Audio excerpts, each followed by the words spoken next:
প্রিয় দর্শক, শুভেচ্ছা নেবেন। আজকে কথা বলবো বাংলাদেশ এবং ভারতের পররাষ্ট্র সচিবের মধ্যকার বৈঠক নিয়ে। ইউনূস সরকার অবৈধভাবে ক্ষমতা দখল করবার পরে এই প্রথম বাংলাদেশ এবং ভারতের উচ্চ পর্যায়ের মধ্যে কোনো একটা বৈঠক আজকে অনুষ্ঠিত হলো। এই বৈঠকটির আরও একটি কারণে গুরুত্বপূর্ণ যে আগামী 11ই ডিসেম্বর বুধবার ভারতের পররাষ্ট্র মন্ত্রণালয় ভারতের পররাষ্ট্র বিষয়ক সংসদীয় কমিটিকে বাংলাদেশের ব্যাপারে ব্রিফ করবেন। সেদিক দিয়েও এই মিটিংটি একটি বিশেষ গুরুত্ব বহন করে। আজকে সকাল 10টায় পররাষ্ট্র সচিব পর্যায়ের এই বৈঠক শুরু হয়।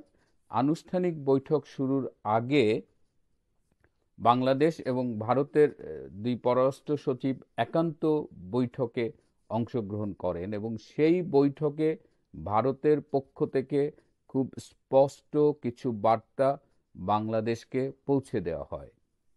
ভারত বাংলাদেশের সাথে একটি ইতিবাচক এবং গঠনমূলক সম্পর্ক কন্টিনিউ করতে আগ্রহী, তবে তার জন্য ভারতের পক্ষ থেকে কয়েকটি শর্ত দেওয়া হয়েছে। তার একটি শর্ত হলো যে বাংলাদেশে সংখ্যালঘু নির্যাতনের হার সম্প্রতি উদ্বেগজনক হারে বাড়ছে। ভারত এটি চায় না। ভারত চায় বাংলাদেশে সব ধর্মের মানুষ মিলেমিশে বাস করুক। বাংলাদেশের সাম্প্রতিক আইন শৃঙ্খলা পরিস্থিতি নিয়েও তারা উদ্বেগ প্রকাশ করেছে এবং ভারত সরকার মনে করে যে বর্তমানে বাংলাদেশের মাটি ব্যবহার করে ভারত বিরোধী সন্ত্রাসী কার্যক্রম পরিচালনার ঝুঁকি বেড়েছে। সুতরাং বাংলাদেশকে তারা অনুরোধ করেছে এই ব্যাপারটির দিকে দৃষ্টি দিতে।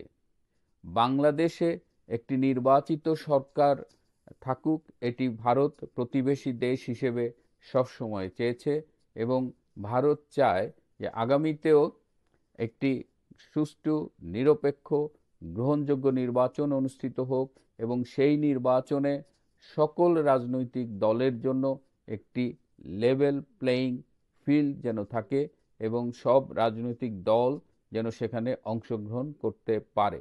এছাড়াও বর্তমানে হামলা, মামলা এবং নির্যাতনের মাধ্যমে বিরোধী দলীয় নেতাকর্মীদের যেভাবে হয়রানি করা হচ্ছে, সেটিও বন্ধের জন্য ভারতের পক্ষ থেকে বলা হয়। এর পাশাপাশি ভারত বাংলাদেশকে আরেকটি তথ্য দিয়েছে যে বর্তমানে জাতিসংঘ শান্তিরক্ষী মিশনে বাংলাদেশের সেনাবাহিনীর অংশগ্রহণ যেন বন্ধ হয়, সেজন্য আন্তর্জাতিক পর্যায়ে একটি মহল কাজ করছে।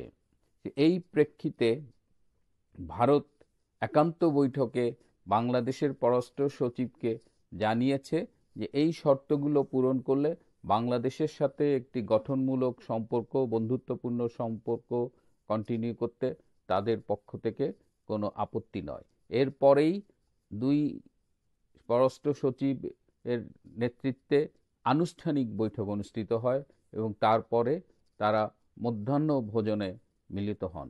এই যে একান্ত বৈঠকে ভারতের পক্ষ থেকে খুব স্পষ্ট যে 5টি বার্তা বাংলাদেশকে দেওয়া হয়েছে, বাংলাদেশ এই 5টি বার্তা কিভাবে রিসিভ করে এবং কিভাবে এর এর প্রেক্ষিতে কাজ করে সেটির উপর অনেকখানি নির্ভর করছে আগামী দিনে ভারত বাংলাদেশ সম্পর্ক কেমন হবে।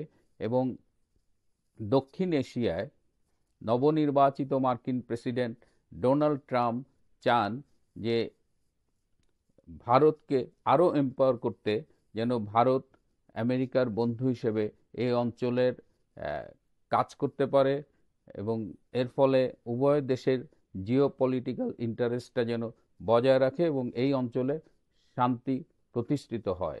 আমেরিকার পক্ষ থেকে সংখ্যালঘু নির্যাতন নিয়ে ইতিমধ্যেই বারবার কথা বলা হয়েছে, ট্রাম্পের পক্ষ থেকে, এবং তারা চায় না যে দক্ষিণ এশিয়ায় জঙ্গিবাদের উত্থান হোক। ভারতও কিন্তু সেই কথাটি আকারে ইঙ্গিতে আজকে জানিয়ে দিয়েছে, যেটা তারা বলেছে যে বাংলাদেশের মাটি যেন ভারতের বিরুদ্ধে সন্ত্রাসী কার্যক্রমে ব্যবহৃত না হয়। সুতরাং এই প্রথম উচ্চ পর্যায়ের বৈঠকে খুব ক্লিয়ার এই যে কিছু মেসেজ ভারতের পক্ষ থেকে দেওয়া হলো। এখন দেখার বিষয় বাংলাদেশ কিভাবে রিয়্যাক্ট করে বা ভবিষ্যতে কিভাবে কাজ করে।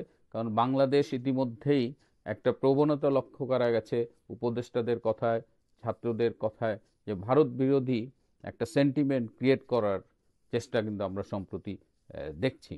সুতরাং প্রিয় দর্শক, আজকের এই বহুল আলোচিত এই বৈঠকে একটি সংবাদ সম্মেলনের মাধ্যমে তারা কথা বলবেন সাংবাদিকদের সাথে।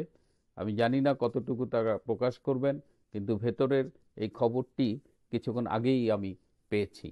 আজ এ পর্যন্তই। সবাই ভালো থাকবেন, সুস্থ থাকবেন। সুস্থ থাকাটা আমাদের সবার জন্য অনেক জরুরি, এবং কষ্ট করে হলেও আমার ইউটিউব চ্যানেলটা সাবস্ক্রাইব করবেন। সবাইকে আবারও ধন্যবাদ।